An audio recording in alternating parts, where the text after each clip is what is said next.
or get beer, bring toys. We'll probably do that. I've still got to get it scheduled, but it'll probably be down at Blue Star again. Seems to be a hit. So that's coming up in July. So be looking for that. And then in August will be our clay shoot. So you're about to see those notices coming out hot and heavy.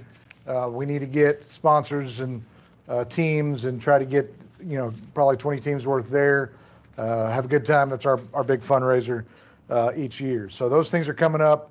That's the fun stuff. So we've got this meeting, one more meeting in June, and then we have fun in July and August, and then we're back to work in September for the club.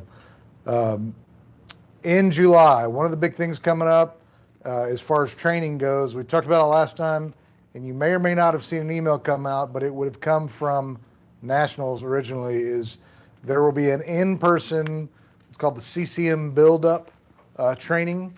And this is actually the first time that training will be offered in person. And it'll be here in San Antonio. It'll be in the conference room at the Pape Dawson building, not the headquarters, but our Brook Hollow building, which is where Jacobs is also.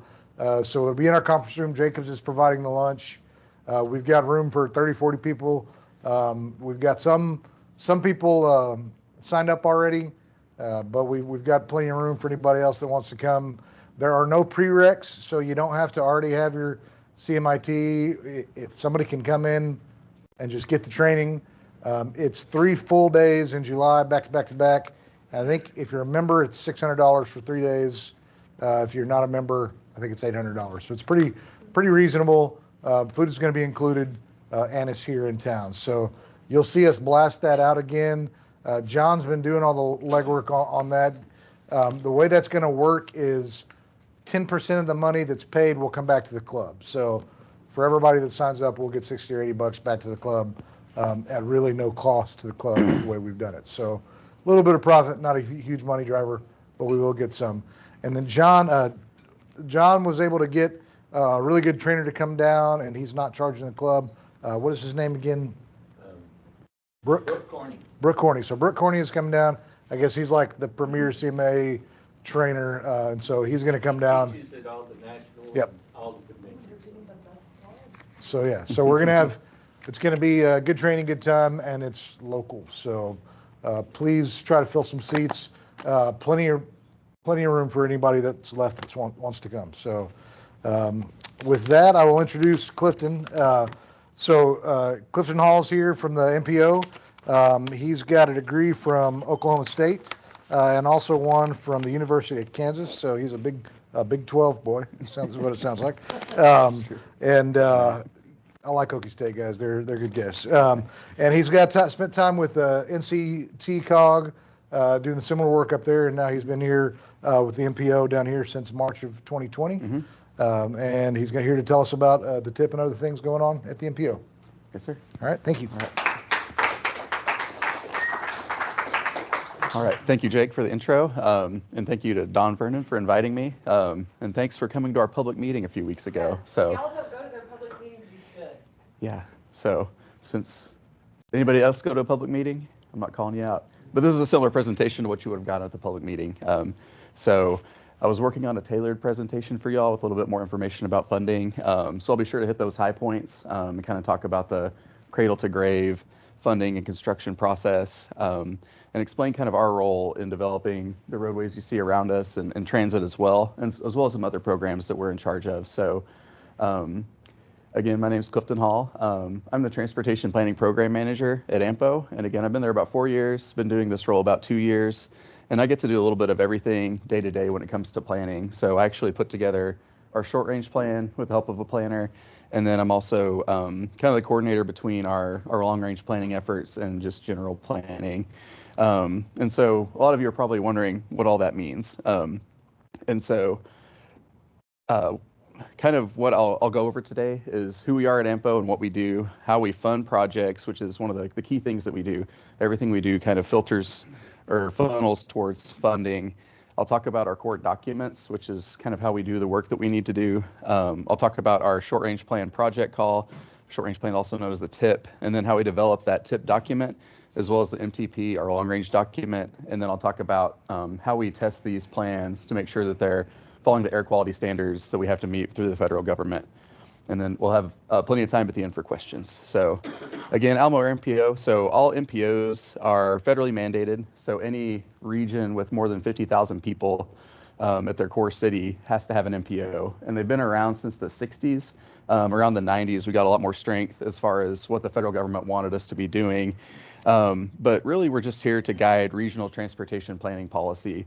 So the first National Highway Act was back in the 40s, and everybody set up a highway department because all the money was for highways. And so you all are really familiar with that, obviously. But around the mid-60s, the federal government was really interested in making sure that the local governments that the highway department was working with had a voice in what transportation choices were being made, how things were funded, and then how projects were being built. And so they were really stood up by federal legislation to do that. And again, in the 90s, they kind of gave us a little bit of a buff up in terms of what we can and should do.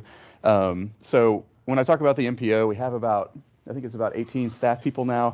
And then when I talk about the MPO, though, the Transportation Policy Board is our leadership. So they're really the MPO, and they're the ones that make all the decisions when it comes to policy. But then, pretty much anything major goes through our policy board. This is a map of our study area from the latest edition of our long-range plan. And I think these numbers are really interesting. So this was done in 2020. So we used pre-COVID numbers for all of our regional modeling and decision making. And so back then we had about 2.4 million people. Obviously that's grown a lot, even since COVID. About 12,000 lane miles of roadway and about 67 million vehicle miles traveled every day. So every vehicle driving on the road, how many miles is that? That's a lot. And so by 2050, we're projected to have 4.2 million people in the region, only about 1,000 more lane miles, so 13,000 lane miles, and then almost doubling again our vehicle miles traveled daily. And so we got a lot of work to do. But if you look, especially in our other three counties besides Bexar County, so Bexar County is obviously our largest county, that's San Antonio. The increase in Bexar County is projected to be about 60%, which is substantial for an already urban county. But if you look at Southern Kendall County, Comal, and Guadalupe County, those are increasing almost double in some cases. Kendall County is going to triple based on our projections, and then Comal County is somewhere right in the middle. And so we'll have many more residents, not only in San Antonio, but in areas that now we would kind of practically consider rural, right? So like a lot of that's New Braunfels, but then if you're thinking of Comal and Kendall County, they're not really urbanized yet. New Braunfels actually got kind of a new designation through the census where they're now their own urban area just based on new rules. So New Braunfels is growing very fast, especially since COVID. But those other areas are also points of concern is, where's that development going to happen? How are we going to meet that challenge? So how we do that is through what we call the 3C planning process. And this has kind of been in the DNA of MPOs since we were introduced in the mid-60s. And the 3Cs are cooperative, comprehensive, and continuous. So cooperative means that there's no single agency in charge of the entire transportation system. So you can actually see relics of that throughout San Antonio if you're driving around and you see all the state spurs and state loops that TxDOT has built throughout the years. And they've maintained a lot of those still. But that was just kind of indicative of how funding happened, is locals built their own roads and then the state built bigger roads, basically. And so we're really trying to shift that paradigm to where we're giving a local voice to how that money is spent as well. It's comprehensive and encompasses all travel modes. So, primarily highways and transit, but we also look at other multimodal options such as bicycle and pedestrian and micromobility and things like that. And so we're really interested in, how people get around, not just in, a typical way like in a highway, but also how they get to their cars, how they get to transit, and if they're transit users, how they get to and from. And it's continuous. This is one that we like to joke a lot about because we're really busy just having 18 staff members. And so we're always working on short, medium, and long-term plans in order to improve our processes and improve the plans that we put out to the public and the plans that we use to help TxDOT and VIA do what they need to do on a bigger scale. So again, as I mentioned, the Transportation Policy Board is our leadership. There's 21 voting members currently. I'll go back to this real quick. We're actually expanding to encompass all of Kendall County, and then about the eastern I'd say 2/3 of Medina County. So we're going to be taking in Hondo and Castroville. This is because of new rules with the census. This was going to be in the presentation I was giving, but we had an IT disaster yesterday. So you guys get an abbreviated version, but still good info. But we're going to be including those areas, and that's even going to probably make our footprint even bigger. So we'll be updating our plan to kind of look into the future again at 2050, like what's that area going to look like as well, so we can incorporate that into the system we're looking at. But we'll be adding, it's not guaranteed yet, but it's looking like the prevailing recommendation is we'll be adding 2 more board seats to kind of accommodate those additional members. The TPB also has an executive committee, and so if we're making like a high-level policy decision, like our boundary expansion, for example, what the executive committee will do is kind of go over it, discuss it, and make sure that it will jive with what the board wants to do, basically. And so they'll review that, they'll review what we're doing, and provide advice before we take it to the full policy board. Another advisory committee that meets more often, so TPB and this committee they'll be talking about TAC meet both monthly. Usually we take a few months off during the year, but TAC is really, folks probably more like y'all. How many engineers do we got in the room? Okay. How many would you call yourself planners? Okay, nobody, good.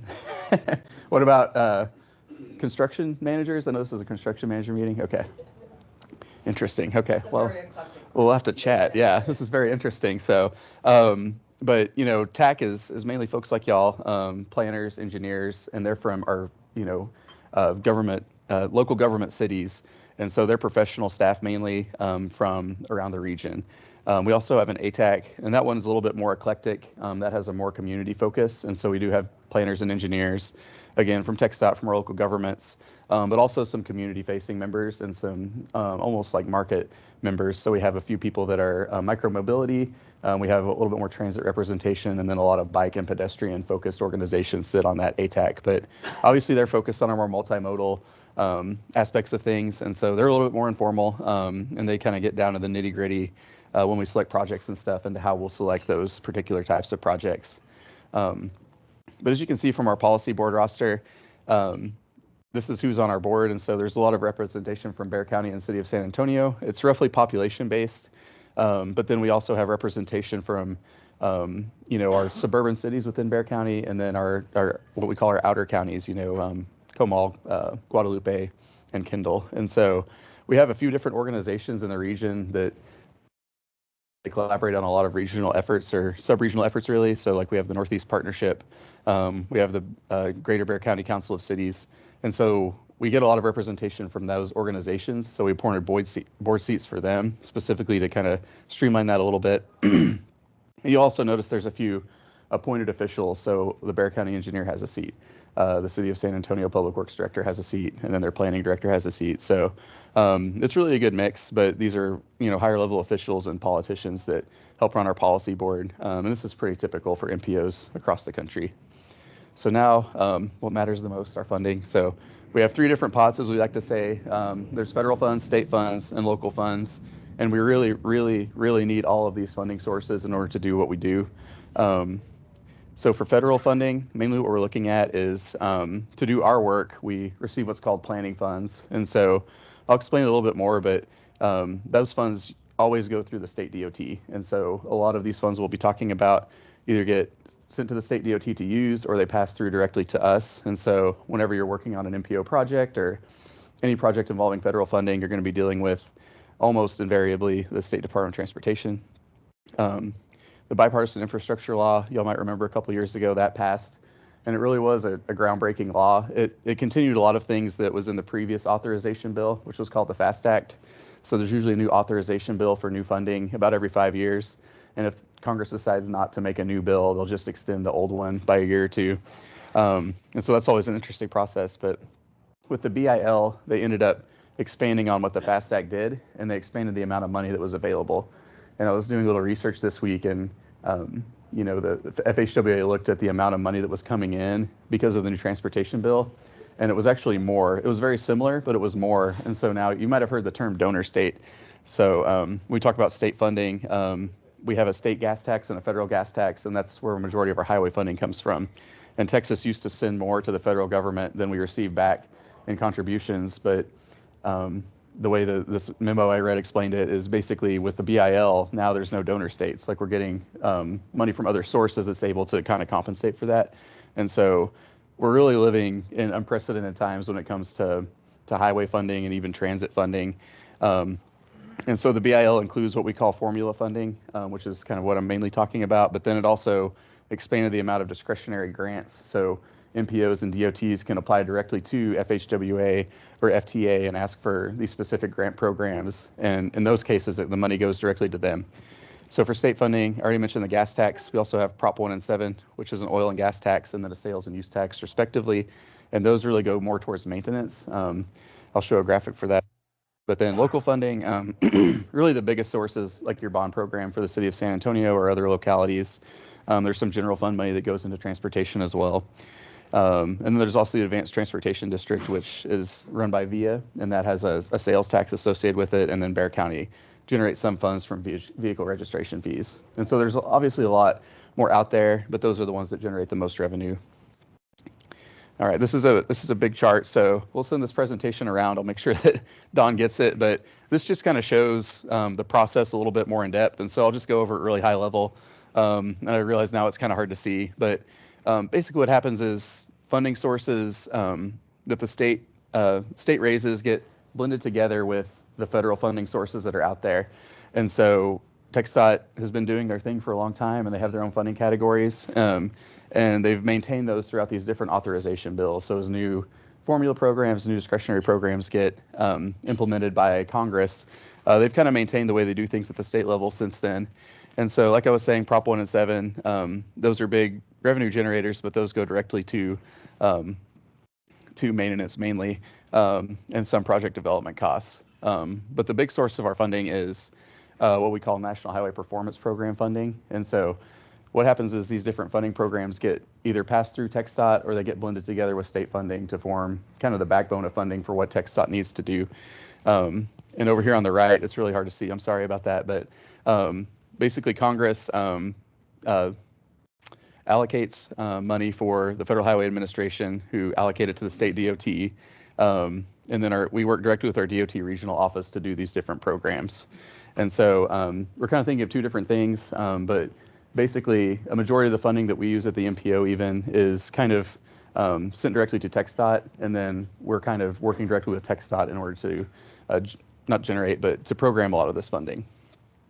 And so I mentioned funding categories. Again, most of our funding gets blended together with state funds in order to form these. But the ones that we're mainly concerned about at the MPO that we kind of have the most discretion over are categories 5, 9, and 10. And so category 5 is congestion mitigation air quality funding. Category 7 is surface transportation block grant. Category 9 is transportation alternatives. And then category 10 is a new one through the BIL called carbon reduction program funding. And so these are the projects, basically, these are the funding types that we do project calls for. And so what we do about every 2 years is we'll go out to the region and ask for different projects throughout the region that need federal funding. And we use a competitive process to do those. But basically, each of these is a different federal program that's associated with it. So when we're talking about blending together some of those bigger formula funds at TxDOT, a lot of these just pass through to the MPO based on our population size and different things. And so bicycle pedestrian is, those types of projects are lucky because they can apply for all. STBG can be used on all project types. But then for TA funding, that's specifically for bike and ped projects. And then TSMO and transit, those can both be used with all funding sources besides TA. And so there's really a lot of good projects that we get, and we have multiple ways that we can approach them. And so each project call is a little bit unique. And based on our strategy for the next 2 years, we'll kind of develop different ways to score those projects and utilize this funding. So at the center of everything we do lies 3 main documents that are outward facing. The first is our Metropolitan Transportation Plan, the second our Transportation Improvement Program, and then the third is our Transportation Conformity Document or Determination. And so the MTP is a long-range plan, like I talked about, so it must go out at least 20 years into the future. And so what we do to develop that is we look at current demographic population trends, and then we forecast those into the future, at least 20 years. And so with our most recent one that was developed starting in 2020, we went all the way out to 2050, which was actually quite a bit farther than we needed to go. But we wanted to go ahead and do an update, go ahead and get ahead a little bit. But we basically use those future demographic projections to determine where future projects should go. And so we get a good idea of where the hotspots in the region will be. And that gives us and TxDOT a good idea of how to plan long-term for transportation projects to meet those needs. It also provides high-level guidance for our project call. And so whenever we're looking at developing a new project call, we look at federal and state and sometimes local performance measures in order to determine how we should be selecting projects. And a lot of that information resides in the MTP. So the TIP is really probably for this region our most important document. It's a 4-year list of transportation projects that are fully approved for funding. And so there's no really partially funded projects in the TIP. If you're in the TIP, you're on kind of a critical path to construction and getting a fully funded project built. And so it really is kind of a budget. So the MTP has a lot of vision, values, and goals associated with it, a lot of program information associated with it. But the TIP is really almost like a regional checkbook. We're saying, okay, we know we're going to have this much money for the next 4 years. That's going to come through TxDOT. And based on our project call and our different priorities, here's what we're going to spend that on.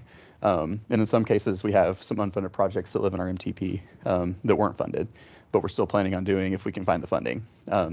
So this is developed, again, cooperatively. We work really closely with our partner agencies about every 2 years to develop these project calls. And so there's a kind of a core group in our TAC that's been doing this for a long time, and they get really involved with the project call. They provide really good information to us and kind of check us on what we're doing. And again, it's kind of all led by the MTP. And so the vision and values established by the MTP are used to develop the TIP and our project call. So the TCD, Transportation Conformity Document, is for air quality. So since exactly 2018, we've been a non-attainment area for ozone. And so ozone is referring to ground level ozone or smog. And there's 2 different pollutants that come out of tailpipes and different sources and combine with sunlight to produce smog. And so we'll talk a little bit about that later, but those are NOx and VOC, so nitrous oxide, volatile organic compounds. But since we've been in non-attainment and we haven't gone back into attainment, our status keeps getting worse. So we went from marginal to moderate, and now we're going through a process with the state of Texas to be upgraded to serious. And so I just wanted to point out that our air quality isn't getting worse, but since we've been out of non-attainment for 3 years at a time, they bump you up every 3 years. And so we're going through that process right now, trying to get ahead of the game so that we can finish all the state documentation that needs to be done for our air quality compliance in Texas. So I'll talk about a little bit more about conformity later, but just wanted to hit some high notes on the call for projects. So we did 3 funding programs this time. We did not have an STBG call. So Surface Transportation Block Grants are our most plentiful funding source. It's our most flexible funding source, and it's really the funding source we have to use if we want to address regional needs for highway projects or bigger added capacity projects. And so what we did actually is we looked at inflation that was happening 2 years ago, 1 year ago, and we decided to increase the amount of funding dedicated to those in the short range plan so that we didn't have to come back and ask for cost overruns later, because it's a really technical administrative process to get that done. And then it would be much easier just to kind of hedge a little bit and increase the amount in the TIP so they could probably meet their construction. So locally, that construction funding, those costs of materials and stuff are coming down, or they have come down at least since their peak. But that was kind of the rationale behind that. So we did the new carbon reduction program, we did CMAQ, and we did TA. And so how these programs work, I was talking about them being passed through. So they're reimbursable programs. So what happens is the local government has to raise the funds to do the project on their own, but they enter into an agreement before they even start with TxDOT to make sure that they're doing the correct type of project and that all the costs are going to be allowable. And once they follow the federal process to go out for bids and things like that, then TxDOT gives them permission to proceed, and they start doing the work, and they send monthly basically billing packages to TxDOT saying, here's the work we did, here's what the contractor was doing, here's the time and materials spent, and then they send them back 80% of that. And so all these funding sources have an 80% federal share. And so, and for the most part, sometimes it's 90, sometimes it's 100, but almost all the time it's 80%, especially for added capacity projects. And so the federal government will send back 80% of that money. And so you do have to have that 20% match in most cases available either at the local or state level. And so that's why it's important that TxDOT gets so much money at the state level so they can always make sure they have enough match ready. So again, reimbursable program, that's just what we were talking about, that you submit that billing package and 80% of the money comes back. And we looked at years 25 through 28, so that's technically our tip years. But kind of what we've done customarily at the MPO is look 2 years out. And so some of those projects that weren't as high priority or that aren't as ready for construction, sometimes those will get moved out 2 years past the tip into the MTP. And that just gives them a little bit more flexibility to develop their project. And hopefully next time around we do the tip that they're able to get back into those based on project readiness. I talked quite a bit about this already, but by federal law, the Transportation Alternative Program is for bike and ped projects only, and those facilities must be publicly facing, so they must be available to the public. Carbon reduction program, again, focuses on reducing carbon dioxide and carbon monoxide emissions, but it also has a focus on reducing traffic congestion by trying to encourage regions to reduce the amount of single occupant vehicles, so the amount of people driving alone in the region. And this is very similar to the next one, CMAQ, but carbon reduction is available throughout the entire AAMPO region. Something special with CMAQ is since it's for our non-attainment areas, it applies in Bexar County only. So whenever we look at our plans to make sure that they meet air quality rules, we're really focusing on Bexar County because it's the only one that's broken those rules so far. And again, congestion mitigation air quality focuses on emissions benefits. And so when we did our project call this last year, it opened last May and we wrapped up around October. So we had a really good showing. We had 23 projects submitted. 9 projects were eligible for both CMAQ and CRP.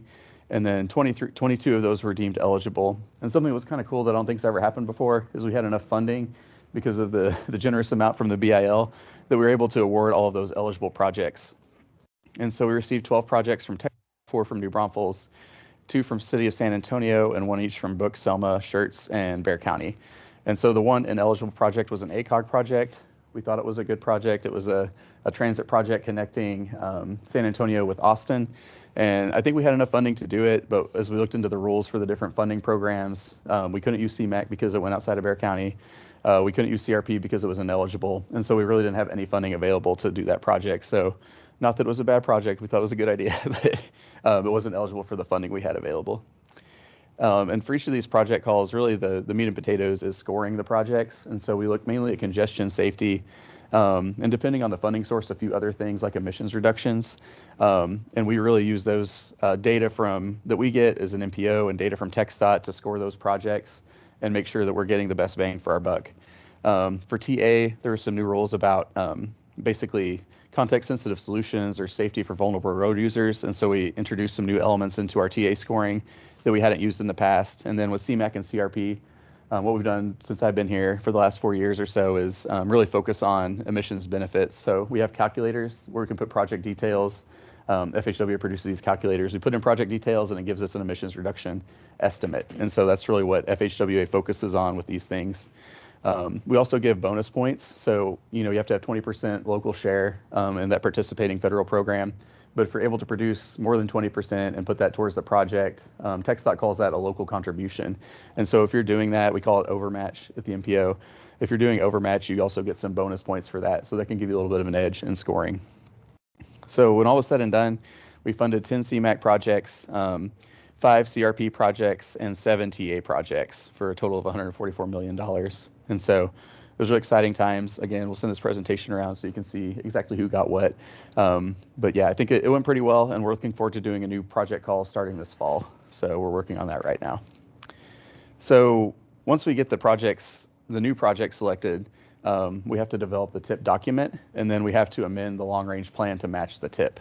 And so I'll explain that process a little bit. So we take those new projects from the project call, as well as existing projects from the previous TIP. So our current TIP that's in force now is 2023 through 2026, and when we adopt the new TIP next year, that'll go through the TxDOT and FHWA approval process. But we take all the projects that haven't gone to construction already, and we put that in a portfolio with the new projects. And something new we did this time is we used our general planning consultant and one of their sub-consultants to go around and talk to all of our regional partners about their projects.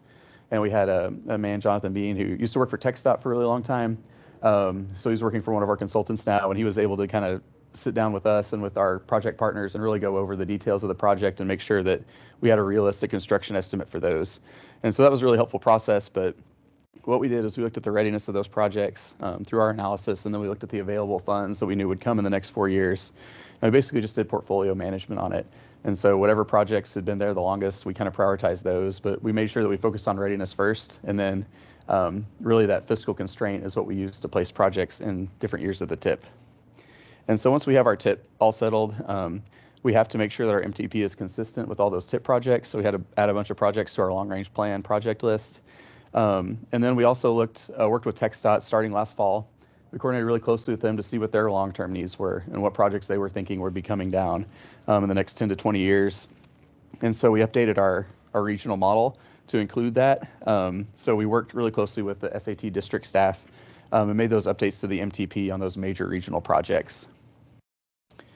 And so like I was mentioning earlier, one of the core things, technical things that we do is a travel demand model. And so all of our projects in the plan and existing projects are simulated. The entire transportation network is really simulated in travel demand model. And so what we do is we have a baseline network, and then we add projects from the TIP and MTP to it. And that gives us an idea of how effective our TIP and MTP will be in the future network. And so another thing that the TDM does is we use the results from the TDM to basically the VMT is the biggest factor, but we use the results of the TDM, put those in an air quality model, and then that spits out for the entire region. And that's really the cornerstone piece of what we need to do for conformity to follow those air quality rules. And so like I mentioned, once we model the entire transportation network, those MTP projects go into the travel demand model, and the results of the travel demand model go through an emissions analysis, which gives us our results. And so again, we do conformity because it's required by the Clean Air Act, and it's necessary because there's been excessive levels of ozone in Bexar County. And there's kind of a general process that works, but we work really closely with FHWA, EPA, TCEQ, which is like the Texas version of EPA, VIA, and TxDOT, in order to do this process. And so there's a lot of questions that come up. There's a lot of technicalities, and they're really the ones that control how the process goes. And so we've been coordinating really closely with them and developing all of our documents. Again, I mentioned air quality wasn't getting worse. It's starting to get a little worse, but overall in the last 20 years, you can see our 3 different ozone monitors in the region, or in Bexar County at least, they're all declining over the past few years. But what happens is about every 7 to 10 years, EPA has customarily decreased the amount of basically the threshold of emissions that can be released. And so this has continued to happen, and we've kind of leveled off pretty low, but just above the most recent air quality rules. And we're not looking good to get back into attainment because our numbers keep going up. And that's really a result of increased emissions in Bexar County, I would think. But when you look overall, like I mentioned, those 2 precursor pollutants is what we call them, NOx and VOC. Those are baked by the sun and produce ground level ozone, basically. And so when we look at the sources of those precursor pollutants, this is some work that ACOG does for us every couple of years. But they use what's called a photochemical model to determine what's actually going on with the air quality and with pollution. And so only 20% of ozone that is in Bexar County and setting off these monitors is produced in Bexar County. A lot of it blows in from the Gulf or from Mexico, or it's just, it comes from another source. And so when we look at those local contributors, only 30% of those are for on-road mobile sources. And so when you look at dry cleaners and power plants and construction equipment, like really, if you look at cars and trucks, they only produce 30% of 20% of the ozone in Bexar County. But the Clean Air Act is the Clean Air Act, and we got to follow it. And so we're doing everything we can to minimize what transportation is doing to that. So like I mentioned, we were moderate non-attainment earlier. So one of the things that TCEQ is working on is statewide rules for us for a motor vehicle emissions budget. And so basically this sets a cap on how much emissions we can produce as for transportation in the region. We also have to develop an inspection and maintenance program. And so that's basically smog testing. If we were still doing safety inspections in 2026, you would add that on to your safety inspection, but those got done away with after this was all set in place. And so there will be about a 1.5-year gap between 2025 when those safety inspections end, and then late 2026 is when the smog testing will begin. And so because of that, that was really hard on those inspectors, those inspection stations, to buy all that new equipment and basically not have a job for 2 years. And so they set the inspection rate pretty high, so it's going to be $1,850 to get your car inspected here. That MVEB I was talking about, the emissions budget, it's going to be used to test our emissions. And how we have to do it now is a little bit more complicated, actually. So we have to compare the emissions in the plan to the emissions that were present in 2017. And then we also have to take a look at if we do nothing that's in the plan and just what's already existing and committed for construction, we have to compare those two networks to determine that, you know, the new plan is actually going to improve, not just meet, but improve the emissions in the future. And so that's really labor intensive. We use what we call the build versus no build test to do that. And what we've had to do, we just had to do that, excuse me. We just had to do this with this last conformity, and we have to take projects from our CMAQ program, those emissions reductions I mentioned earlier, and we have to use those to basically lower the amount of emissions that are coming from those tests. And that allows us to demonstrate that we're in conformity. Here's that first test I was talking about. So as you can see, we're pretty far below our 2017 baseline. We have to do different analysis years in the plan. So basically every 10 years, we have to make sure that the plan is going to be conforming in these ways. And then the build versus no build, as you can see, it's basically neck and neck. We're tied in a lot of analysis years for these pollutants, but then there's a few years that are over. But whenever we take into account those CMAQ projects, we have more than enough emissions to lower it below the build scenario. And so we're able to pass it. And so this just goes into what is in that emissions reduction benefit. So anything that's not in the build scenario can be used for that. And so when we're looking at projects that aren't in the travel demand model, the things that we can include, what we have to exclude from that number is basically, oh, thank you. I'm almost done, I promise. But we have to look at, of course, the existing facilities, services, and activities. There's certain programs like travel demand management and TSMO programs that we can't use. So you might have seen the Hero operators that drive trucks around and help clear incidents. Those are actually funded with MPO funds. But we can't count those emissions reductions towards this test. And then any regionally significant projects, so basically anything that would be in our model that's under construction, undergoing right-of-way acquisition, listed in the first year of our previous tip, or has successfully completed the NEPA process. And so that's actually quite a few projects you might not think about that aren't anywhere near being built, but they're already existing and committed, so to speak. And so again, we'll be using those CMAQ projects to lower that build scenario below or no build scenario.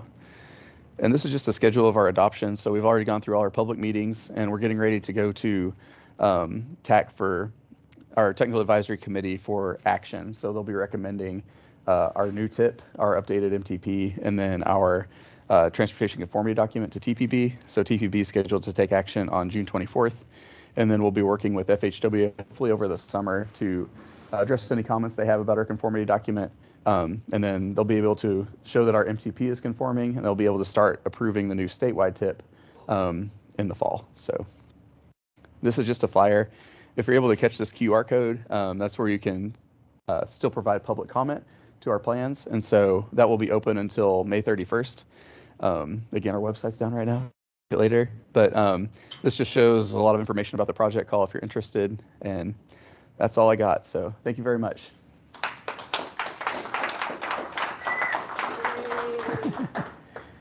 All right.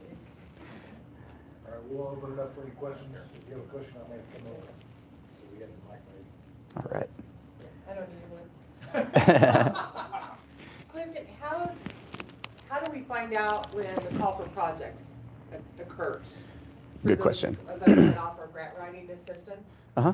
That's a good question. So customarily we start in October.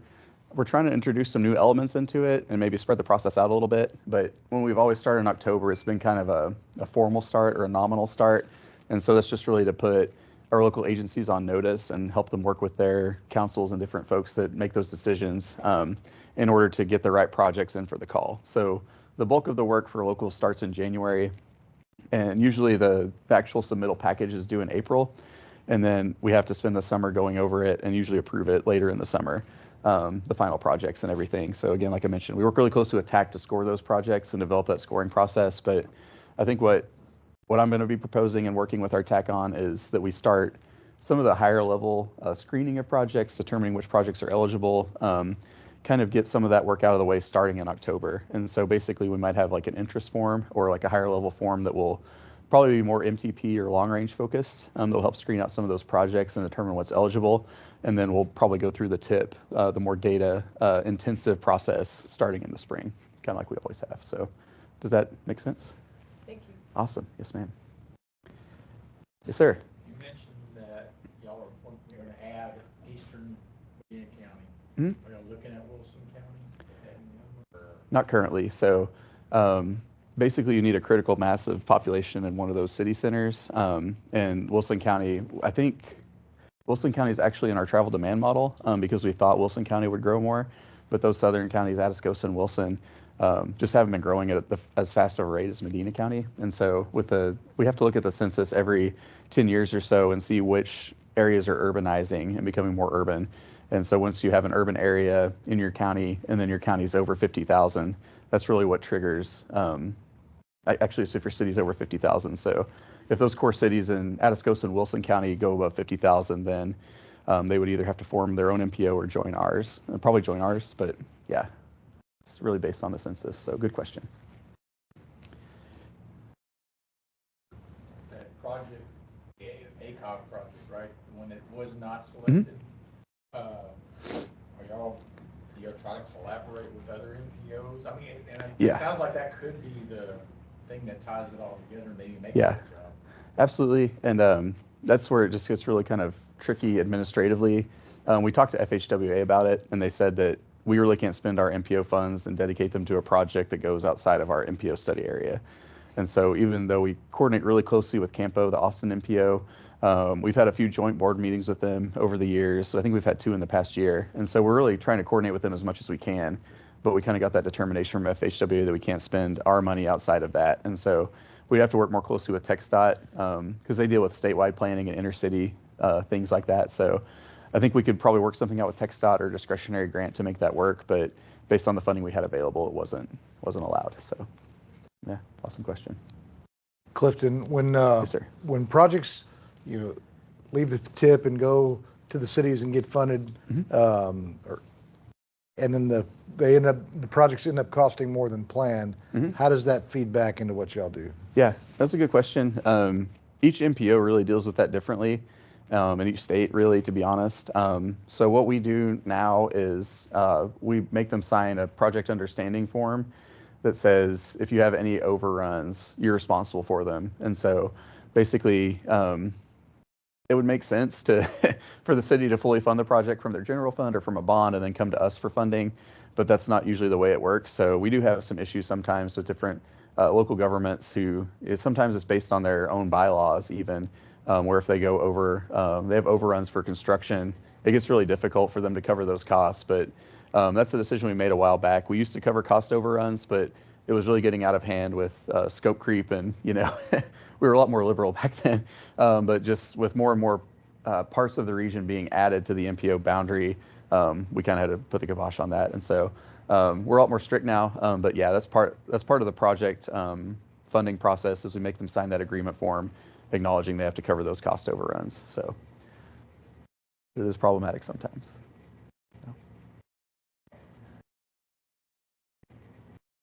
All right.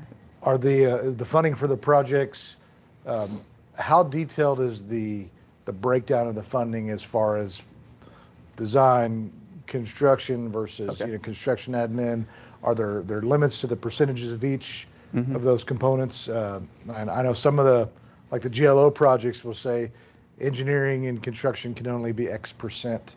Do those things apply to MPO projects? Yeah, that's a really good question. And I think it's mentioned in the presentation a little bit. I probably didn't highlight it enough, but for our MPO funding, the only costs that we cover are construction. And so it's not a federal rule, it's not a state rule, but it's our local rule with the amount of projects we have and the limited amount of funding we have. We made that same decision kind of around the same time about the cost overruns. We decided we're only going to fund the construction part of the project. So those project development costs, utilities, right-of-way acquisition, engineering, those are all covered by the local agency, and that's or TxDOT with their state funding, right? And so that's another thing that's included in that project understanding form. So, but there are other grants out there, though, federal grants probably that can be used to recoup that cost. I guess it's just something to educate. Yeah, for sure. And we've been working really closely on project readiness with our entire region over the past 2 years or so, just to make sure that they understand what goes into the federal process. And it's been encouraging because a lot of our quote unquote newer cities and counties that have joined the MPO, they've submitted for some of their priority projects and got them funded. And they've been really on top of it. We've been really impressed with Seguin and some other cities especially that have really stayed on top of the process. And been really airtight with their delivery, as airtight as they can be. It's construction is chaotic, so but they've been really on top of it and doing a really great job. And so, but yeah, we're trying to educate the entire region and really try to put in some more processes with planning that we can use so people can say, hey, maybe our project isn't in the tip, maybe we're not promised the money yet, but if we do X, Y, and Z, we're going to get put into the tip. We call it a pipeline, project development pipeline, where we can do more in the MTP possibly in the future, to ensure that, I know that my project's a good MTP project, so once it comes time to do the tip, as long as I develop my project, it's going to get in as soon as possible, as soon as it's needed. So yeah, good question. So Clifton, how many cities, because we're seeing it in the Northeast Partnership, obviously, are actually banding together to submit a project to the AAMPO? That's an interesting question. Now? I mean, I know you're seeing it in the Northeast, but are others embracing that? It's been pretty consistent since I've been here. What'll happen is maybe 1 or 2 cities will get together and do a project, or what we see a lot of the times, as I was mentioning, TxDOT has a lot of on-system roadways that maybe a lot of other states don't, so a lot of what we consider streets instead of highways. But if that is running through a local government, and the local government's really worried about it, they'll a lot of times provide a letter of support, or some of the cost share, or some overmatch, for that project. And so we actually have traditionally awarded bonus points for that too. So if you're coordinating with a local agency and provide a letter of support, you might get some bonus points, and then especially provide funding, like you'll get bonus points for that as well. What we're not seeing currently, and I'd like to see more of just as a region, is kind of working with our kind of planning functions that we have to develop more regional facing programs and projects. So for example, like the Northeast Part, I don't think any of them have ever banded together to submit a project or a group of projects, but if they're neighboring, they might submit it together, like I was saying, and provide part of the costs, or at least provide 2 coordinated applications for the same facility. And so there's more that we could be doing, I think, to coordinate between local governments and TxDOT and local governments and each other in order to make that happen. And I think we produce better projects. So that's a good question. So we need to encourage them to be doing that then. Oh, absolutely. Yeah, that's always helpful. And the policy board is ultimately the folks that make decisions. And when they see people banding together, I think people in general really enjoy that, including the policy board. So yeah, it's always good. So that feeds really well into how can we, as citizens and professionals, support what you're doing to help you take it even farther? Yeah, that's a really good question. We'd always encourage you to come to our public meetings, of course, and then engage your local city council, the folks that you work with or that that you're a constituent of, go to city council meetings, see what they're working on, check out the bond program. AAMPO, compared to a lot of other MPOs, especially for a large population MPO, we're pretty grassroots, and so we really rely on our local governments to really be the driving force behind those projects. And so if there's a concern or something you're interested in, if there's a need you see, odds are we kind of know about it, but the genesis of those projects is really at the local government level. And so figure out who your TAC rep is, figure out who your council people are who are making those decisions, and just talk to them. I think public meetings aren't the most popular place to be. I get it. It's not the coolest place to be on a Thursday night or whatever, but that means that you can interface with those local leaders more and more. And both at a professional and at a constituent level, you can really provide some influence and good conversation that will move things forward, even just a little bit. So yeah, great question. Does anybody have any other questions? All right. Clifton, appreciate you. Yeah, appreciate y'all. Thank you. All right. Thank you, sir. Appreciate it. Yes, sir. All right. That's really about it. We covered most everything beforehand. So again, you'll see a few blasts coming out. Biggest thing is we're about less than 2 months away from training, so we want to get some folks in the room for that, and then you'll start getting bugged about teams and sponsorships and whatnot for the clay shoot. So June is TxDOT, Clayton Rips, right? So we're going to call Clayton Clifton all month, like we've been calling Clifton Clayton all month. So yeah, so Clayton will be here next month for that, and then we'll have a couple months of easygoing meetings, and then back to it in September, which is our joint meeting with Sammy. Ethics, which and this will be Sammy's turn, right? So it'll be on their turf, so. Okay. All right, with that, that's all we got. Appreciate you.